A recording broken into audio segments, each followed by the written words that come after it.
volleyball tournament is brought to you by Allstate. You're in good hands. And Regions Bank, official bank of the SEC. Back in Savannah, Tennessee hitting 308, Kentucky 156. Look at that. That both in nighttime. Welcome back to Savannah, Georgia. We have the Texas A&M Aggies. Their volleyball team has just arrived, and that game is coming your way in a little while. Nikki will be on the court against Texas about 30 minutes after the conclusion. And that'll be 30 minutes after the conclusion until the conclusion of our game first. And our jersey is white for Kentucky and Tennessee is orange. And the NCAA selection Sunday, it's going to be this Sunday, November 30th. Don't forget. All right. So forgetting about the point and moving on to the next one. Wanted a good start, got that. One of the things that got away from Tennessee in that four-setter in front of that raucous full house at Memorial in Lexington a couple of weeks ago was Tennessee won set one. They were passing great. That lasted for about half of set two, and then it all fell apart, and Kentucky rolled. And we are back-to-back tie. That was the number one key coming into this match. And we are welcome you back to in-market arena, by the way. And again, the winner of this game will move on to the championship game tomorrow. And got him. And the NCAA selection Sunday is going to be this Sunday on November 30th on the last day. This is going to be for the women's volleyball. And see who will get the automatic qualifier. So Tennessee will take a timeout. And our Kentucky Wildcats is taking the lead by 1. So let's see what our coach had to say. One will be unfazed by the fact that they will play well at times. Okay, we'll be unfazed by the fact that if it does get chippy, that you smile and you move on, because the most important thing that's going to happen tonight is the next whistle. Okay? It will not be red. It will not be yellow. It will be green light intensity the whole time.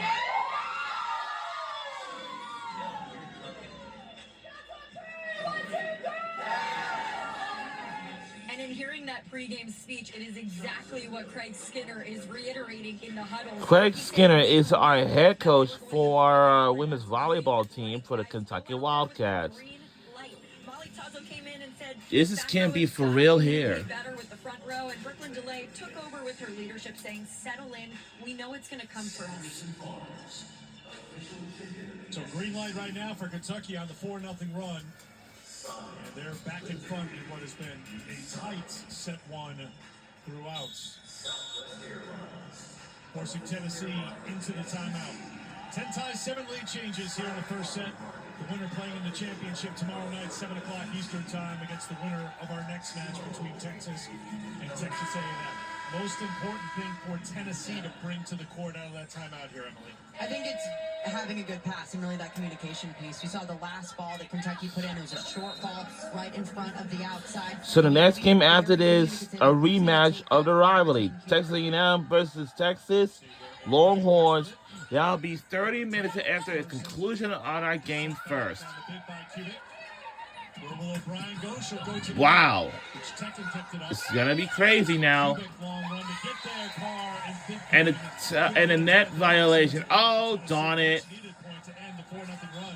Tennessee's outsides are doing a really good job of using that right side block of Kentucky. Doesn't matter who's up there. They're going after the blocker's fingertips and scoring.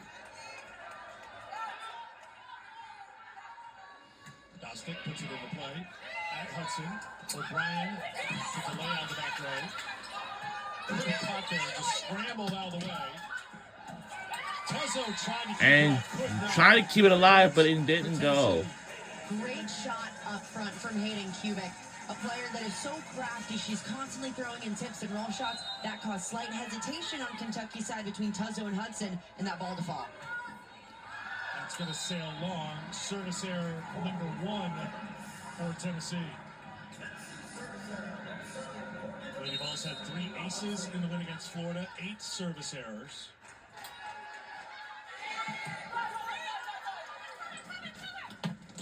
Off hands, point for Kubik in Tennessee. She's got 7 kills here in the first set. She has been one of the most improved players in the country, let alone the SEC this year. It has been so much fun to watch Hayden Kubik this season as a player that had to fight for a starting role on this Tennessee team. She didn't start the season out on the court. She had to earn it, and that's been because she's been so productive offensively.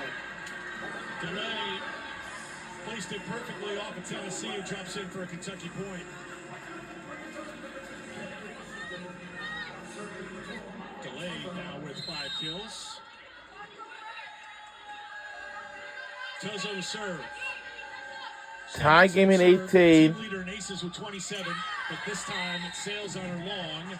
Service error number 2 for the Wildcats. Side out Tennessee.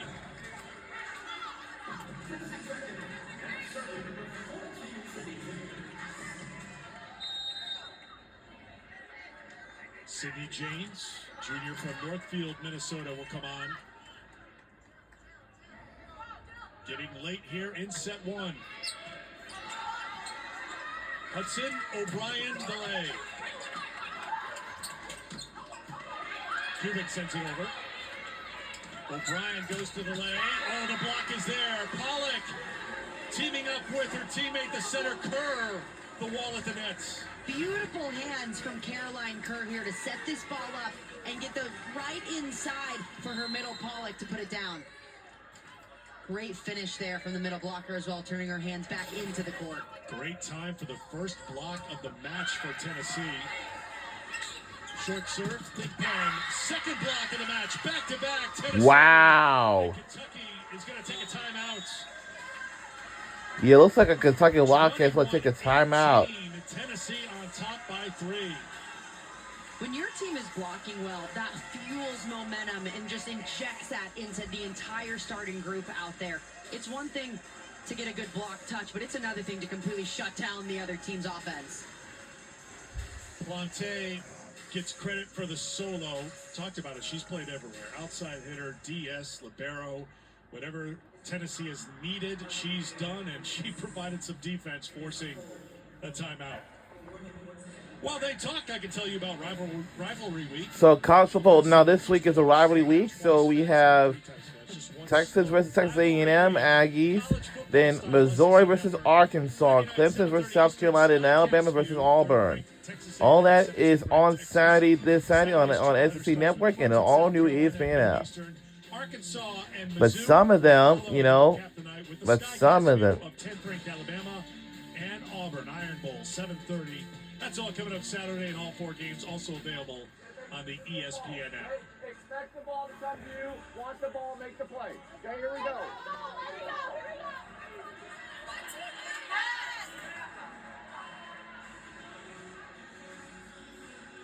Greg Skinner, final instructions to his team as they come onto the floor. Tennessee had a 15-12 lead at the media timeout. Kentucky went on a 4-0 run to go in front 16-15, but a little run here by Tennessee, a 3-0 run in what has been a back and forth first set. And right now, the green light's flashing for Tennessee. And Tennessee's defense has been phenomenal. The key coming in defensively was to limit at least one of Kentucky's outsides. They're doing that right now. Brooklyn DeLay hitting 231, but Eva Hudson hitting below 100. That's massive for the Lady Vols. James looking to keep the run going for Tennessee. O'Brien to DeLay. Little out of sync, so a chance here for Tennessee to add to their run. O'Brien, back row attack, Hudson. Good up by Dustin.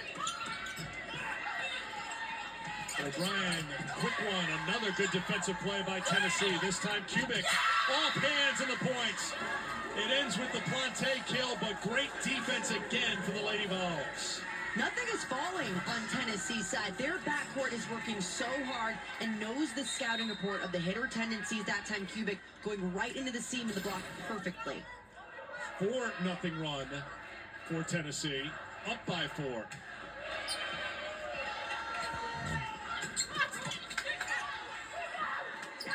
Kerr, back row attack. Kubik drops the hammer. Kubik's been so hard to stop because she's hitting Kentucky from everywhere out on the court. This time they moved that back row attack a little bit closer. We're taking our last and final timeout. 8th kill on 16 swings. 1 error. Eve Reckham-Watts, first team all-conference player, hitting .438 here in set 1. And Kentucky will use their second and final timeout of this first set. More on Hayden Kubik. Last year, in her first year with Tennessee, averaged 2 kills a set, hit .151. Remember, she was with Nebraska back in 2023, played just 10 sets, so she wasn't playing much at all with Nebraska. Didn't find her stride last season with Tennessee, and it took a while this season, but she's been so good this year. With more, here's Michaela. Well, this morning I was talking to Hayden Kubik, and she actually. Now I remember this song in the background. I could take a call right now. I was like, of course, go ahead. And Caroline Kerr said she's getting drafted. She was the number 3 overall pick in the MLB draft today to the San Diego Mojo. So it was some exciting news. I remember this song from years and years and years and She years and watched the years live ago. stream and got to celebrate with her coach and Caroline Kerr. Coach just kept saying, "I'm so proud of you." It was a cool moment, Michaela, because we were back there talking to the head coach Eve Reckham-Watt, and there was a little bit of hooting and hollering. Yeah. Hayden was playing it pretty cool, and then Eve's like, "What's going on?" "Oh, your first team all-conference player just got drafted." We're like, what? Yeah, I will say it was, That was awesome. a lot more energetic in that video too, because that was just them watching the TV. They were loud, screaming San That's Diego in the great. tunnel. It was awesome. So cool to see these players' dreams come true and the ability to stay in the U.S. and play. And specifically for her to turn herself into a high draft pick after the slow start, like you said, just underscores how big this year has been for her, the senior from West Des Moines. 23-18, Kentucky trying to stop the run. Not going to happen here. Wow. Blocks. Now Tennessee only 1 point away for winning this first set. Set point, Lady Vols. All right. Great run by James. Goes short. Tuzzo got there. Kentucky gets the swing from. All right, now we finally got a swing. To fight off 1 set point. Look for Kentucky to go to their go-to attackers. That's either Brooklyn DeLay or Eva Hudson. Hudson's back row right now. DeLay's still up front. Brezowitz to serve for Kentucky. Set point number 2. Kerr. And look out. Hold it off the net. This is tight, the battle. O'Brien. Great up. Fitzchekin got there. O'Brien. Washington on the slide, off hands. Point Kentucky. Both sides defense working incredibly hard to keep balls alive. Fitzchekin has been phenomenal so far today. She's pancaking balls left and right and taking the hard hits like they're easy. Tennessee will take a timeout. So Tennessee will They'll take a have set timeout. point number 3. It's their last and final time out. GG. First one to talk in that huddle there for Tennessee. I love what you're seeing from their defense. They have stayed in a lot of points here, and you cannot say that about many teams facing DeLay and Hudson this season. Usually they get it, it's over, but Tennessee has been fighting right from the very start. It's been so difficult for any team in the country to put up a good defense against Kentucky because their 2 outsides are so dominant night in and night out. Tennessee's doing a phenomenal job digging the hard balls, but also picking up the easy ones and transitioning them incredibly well.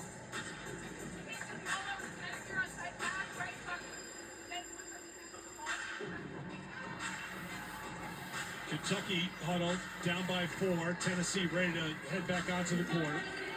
It'll be set point again for Tennessee. Remember, Kentucky went in front 16-15 That Tennessee battling back, going in front, comfortably in front at the moment, but getting a little less comfortable, forcing the timeout.